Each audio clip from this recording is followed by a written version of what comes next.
복된 주일을 맞았습니다. 오늘도 하나님께서 주신 은혜가 우리 모두에게 충만하기를 바랍니다. 이제 사무엘하 마지막 장을 우리가 함께 읽는 날인데요. 마지막 장의 내용에서는 다윗이 이스라엘 백성들 전체를 계수하는 명령을 그의 신하들에게 내리게 되는 사건이 기록이 됩니다. 그것을 하고 난 다음에 다윗이 스스로 자책해서 이 일이 하나님 앞에 옳지 못한 일이구나 하는 것을 그가 깨닫고 하나님 앞에 자기의 죄를 고백하게 될 때 그 죄에 대한 징계를 받게 되고 그 징계에 대해서 그 징계를 풀도록 하나님께서 내리신 명령이 아라우나라고 하는 타작 마당에서 하나님께 제사를 드리는 그런 명령을 내리시고 그 제사를 통해서 이제 하나님께서 내리셨던 징계를 거두시는 그 사건이 오늘 24장에 기록이 되고 있습니다. 오늘 우리가 함께 읽은 본문 1절부터 9절의 내용은 다윗 왕의 인구조사에 대한 그 명령과 조사의 결과 이스라엘의 그 수요가 어떻게 되었는지 그것을 기록해주고 있습니다. 본문 1절 말씀에 보면 이렇게 이야기하죠. 여호와께서 다시 이스라엘을 향하여 진노하사 그들을 치시려고 다윗을 격동시키사 가서 이스라엘과 유다 인구를 조사하라. 마치 여호와 하나님이 명령하신 것처럼 이렇게 말하는데 이 말씀 우리가 잘못 읽으면 하나님께서 괜히 잘되고 있는 이스라엘 백성들을 벌하시려고 다윗을 격동시키셨다. 이렇게 우리가 문자 그대로 이 말을 또 이해하기 쉬운데요. 이렇게 되면 하나님을 오해하게 됩니다. 괜히 하나님이 그렇게 하시는 것처럼. 그런 하나님은 절대로 그냥 그렇게 하시는 분이 결코 아니시죠. 우리가 잘 아는 것처럼. 이에 대한 이제 비슷한 병행 성경 구절이 역대상에서 우리가 확인할 수 있겠는데요. 역대상 21장 1절 말씀에 보면은 이에 대한 성경 구절이 주어지는데 이렇게 표현됩니다. 사탄이 일어나 이스라엘을 대적하고 다윗을 충동하여 이스라엘을 계수하게 하니라. 이렇게 표현되어 있습니다.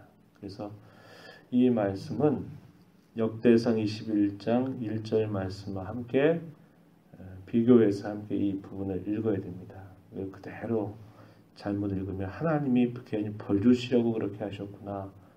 이런 식으로 우리가 오해하기 쉬운데 다윗이 인구를 계수하게 된 그의 마음을 사탄이 격동시켰다 이렇게 말합니다.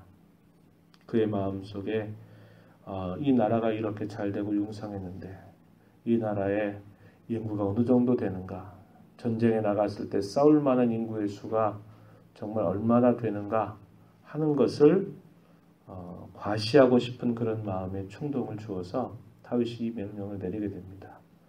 이게 금방 된 일이 아니고 이것이 무려 9개월 20일이라고 하는 아주 오랜 시간 동안에 이 조사가 이루어지게 된 겁니다. 그런 과정에서 요압은 다윗 왕에게 그런 명령을 받을 때 요압은 다윗 왕에게 말합니다. 하나님께서 이 백성의 수를 100배나 더할 수도 있고 한데 굳이 왜 왕이여 왜 이 인구를 계수하려고 합니까? 이러실 필요가 없는 일 아닙니까? 왜 이 일을 하시려고 합니까? 이렇게 왕에게 이야기를 한 것입니다. 오늘 우리가 읽은 말씀 가운데서 3절에 보면 그렇게 표현했죠.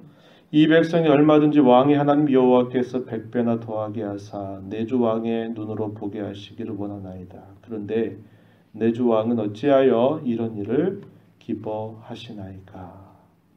이것은 하나님 앞에 옳은 그런 처사가 아닙니다. 왜냐하면 이렇게 명령을 내리는 다윗의 마음이 어디에 있는지를 요압이 볼 때도 충분히 알 수 있었어요. 인구를 계수하는 것 자체를 두고 그 자체가 잘못됐다라기보다는 그가 이러한 일을 시작하게 된 그 마음의 동기와 그의 의도가 무엇인가 하는 것이 중요한데 그것이 하나님 앞에 바른 동기나 의도가 아니었기 때문에 그랬던 것입니다. 그런 말을 들었지만은 다윗은 계속 그 사탄에게 마음이 이끌려서 어떻게 하냐면 요압과 군대 사령관들을 계속적으로 재촉한 것입니다. 4절에 보니까 왕의 명령이 요압과 군대 사령관들을 재촉한지라 이렇게 표현되어 있습니다. 그래서 이스라엘 땅 전역을 두루 돌고 돌아서 그곳에 있는 모든 사람들을 계수해서 9달 20날 만에 예루살렘에 이르러서 다윗 왕에게 보고를 하게 됩니다. 그래서 그 보고 내용이 9절에 표현되어 있는데요. 이스라엘에서 칼을 빼는 담대한 자가 80만 명이고 유다 사람이 50만 명이다. 이렇게 다윗에게 보고를 드리게 됐습니다. 그러고 나서의 다윗의 마음속에 어떤 마음이 드러나느냐 10절에 보니까 다윗이 백성을 조사한 후에 그의 마음에 자책하고 다윗이 여호와께 아뢰기를 내가 이 일을 행함으로 큰 죄를 범하였나이다. 여호와여 이제 간구하옵나니 종의 죄를 사하여 주옵소서. 내가 심히 미련하게 행하였나이다. 그가 하나님을 언제나 가까이 했던 사람이고 하나님의 마음을 모르는 사람이 아니었죠. 잘 알고 있었던 그였기에 그 오랜 세월 동안을 그렇게 시간 동안을 그렇게 인구조사를 하게 했던 그의 마음속에 그의 마음이 결코 편할 리가 없는 겁니다. 왜냐하면 그의 생각을 그가 잘 알고 있고 무슨 의도로 그렇게 했는지를 그가 알았기 때문에 그래요. 그래서 그런 마음의 자책으로 인해서 그 마음을 견딜 수 없어서 하나님 앞에 제가 큰 죄악을 범했습니다. 이렇게 고백을 한 것이에요. 그 옛날 그가 목동 시절에서 이스라엘의 왕으로 부각되기 시작할 즈음에 그는 이 블레셋과의 전쟁에서 이 전쟁의 승패는 사람의 많고 적음에 달려 있는 게 아니다. 여호와께서 함께 하시느냐 함께 하시지 않느냐에 달려 있다. 그 어린 시절에 목동으로 서 있었던 그가 그 키골이 장대한 골리앗 앞에서 하나도 떨지 않고 그 담대함을 가지고 그 말을 가지고 나아갔던 그 다윗, 그리고 그 오랜 세월 동안 많은 전쟁에 참여하면서도 그 전쟁 속에서 언제나 하나님이 함께 하심으로 말미암아 승리하게 하셨다고 하는 사실을 누구보다도 잘 알고 있었던 다윗이었습니다. 그런데 한번 마음에 충동을 당하게 되니까 그 충동을 이겨내지 못해서 자기의 신앙과 또 하나님 앞에서 그분의 뜻에 거스려서 이러한 명령을 내리게 되었던 것이었습니다. 그에 대한 자책으로 인해서 하나님 앞에 자기의 그런 죄와 허물들을 고백을 하게 되니까 하나님이 선지자 갓을 통해서 그 죄에 대한 징계를 하나님이 내리시는데요. 세 가지 중에 하나를 택하게 합니다. 하나는 7년 동안 기근을 당하게 할 것이냐, 또 하나는 3달 동안 대적에게 또 쫓기는 생활을 하겠느냐, 마지막 하나는 3일 동안의 극한 전염병이 돌게 할 것이냐, 이 세 가지 중에 하나를 택하라고 이야기를 듣습니다. 그랬더니 다윗이 말하기를 우리가 여호와의 손에 빠지고 내가 사람의 손에 빠지지 아니하기를 원합니다. 그러면서 3일간의 전염병을 택해요. 14절 말씀에 보면 그가 구한 것은 뭐냐면 하나님의 긍휼하심, 하나님의 불쌍히 여기심을 그가 구하면서 이 세 가지 중에 마지막 것을 택하게 됩니다. 그 결과 그 극한 전염병으로 인해서 무려 7만 명이 죽게 됩니다. 어마어마한 수가 그 전염병으로 결국 죽게 된 것이죠. 16절입니다.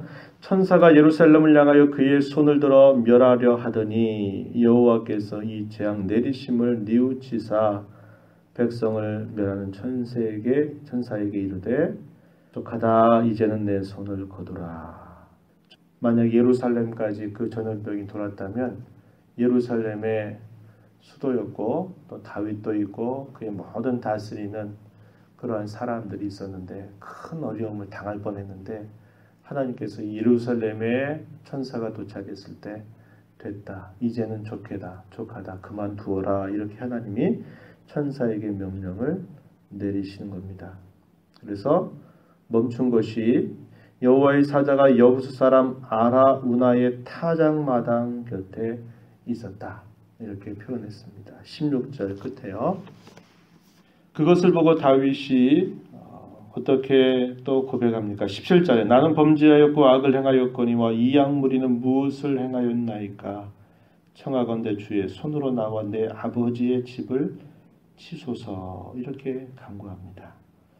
자기가 범한 죄이지만 하나님은 그것을 그 나라 전체의 큰 징계로 하나님이 벌하시는 것을 보게 됐을 때 다윗의 마음이 찢어지는 겁니다. 하나님, 제가 잘못했다면 저와 저희의 집이 이런 징계를 받으면 될 텐데 이 백성들에게 이러한 징계가 임하는 것을 견딜 수 없습니다. 통곡하며 하나님 앞에 기도를 드리게 된 것입니다. 그랬더니 하나님이 어떻게 하셔요? 하나님의 재앙이 멈춰 있는 이 아라우나의 타작마당에다가 제단을 쌓고 희생을 드리게 하는 겁니다. 그 희생으로 말미암아 재앙이 마침내 멈추게 된 사실이 기록이 됩니다. 25절 마지막 절에 그곳에서 여호와를 위하여 제단을 쌓고 번제와 화목제를 드렸더니 이에 여호와께서 그 땅을 위한 기도를 들으시매 이스라엘에게 내리는 재앙이 그쳤다. 이렇게 표현했습니다. 재앙이 멈춰 선 자리, 그 자리가 하나님 앞에 번제 희생을 드린 그런 자리였고 그 희생의 제사를 통하여서 하나님과의 관계가 다시 회복되었음을 말해주고 있는 겁니다. 이 아라우나의 타작마당이 훗날에 어디가 되느냐? 거기에서 예수 그리스도께서 마치는 십자가에서 죽으셨던 그곳, 바로 그곳이 이 아라우나의 타작의 마당이었고 이쪽에 아브라함이 그의 사랑하는 독자 아들을 모리아 산으로 가서 번제로 드려라 말씀했던 그곳이 바로 이 아라우나의 타작마당에 해당이 됩니다. 그것은 예수 그리스도께서 이루실 그 희생의 제사를 통해서 죄가 용서되고 하나님과 화목되는 관계가 회복될 것에 대한 하나의 예표적인 그런 사건이 된 것입니다. 오늘 본문 속에서 우리가 살필 수 있는 것은 두 가지인데 하나는 우리가 하나님 앞에 범죄했을 때 그 범죄에 관하여서는 즉각적으로 하나님 앞에 자신의 죄를 고백하고 회개하는 자세를 우리가 가져야 된다 하는 것이고요. 또 하나는 항상 하나님이 그분의 긍휼하심, 그분의 불쌍히 여겨주심이 항상 앞선다고 하는 겁니다. 하나님이 징계를 하시되 그 징계와 더불어 항상 그 백성을 향한 그분의 긍휼하심을 베푸신다라는 것을 우리가 알게 되죠. 다윗이 하나님 앞에 먼저 회개했기 때문에 회개가 하나의 공이 돼서 하나님이 그 죄를 용서하셨다기보다는 하나님의 긍휼하심이 다윗의 회개보다도 항상 앞서고 있다라는 것을 우리가 보게 됩니다. 우리가 하나님 앞에 진정으로 회개할 수 있는 것도 하나님 우리를 불쌍히 여기심이 항상 앞서 있고 그 불쌍히 여기심에 근거하고 있다는 것을 우리가 배우면서 하나님이 항상 우리를 그리스도 안에서 불쌍히 여기심, 긍휼히 여기심, 그분의 자비로우심 우리에게 베푸는 것이 우리에게 있어서 가장 큰 것임을 우리가 언제나 기억하면서 언제나 하나님의 은혜를 구하고 하나님의 불쌍히 여기심, 긍휼하심을 언제나 구하는 자로 하나님을 가까이 하는 삶을 살아야 할 것입니다. 이런 하나님의 은혜가 우리 모두에게 함께하기를 진심으로 바랍니다. 하나님 아버지 감사드립니다. 주의를 허락하셔서 오늘도 흩어진 성도들이 한자리에 모여 하나님 앞에 또 예배하며 하나님과의 관계를 다시 한번 점검하고 세울 수 있는 복된 날을 주셔서 감사합니다.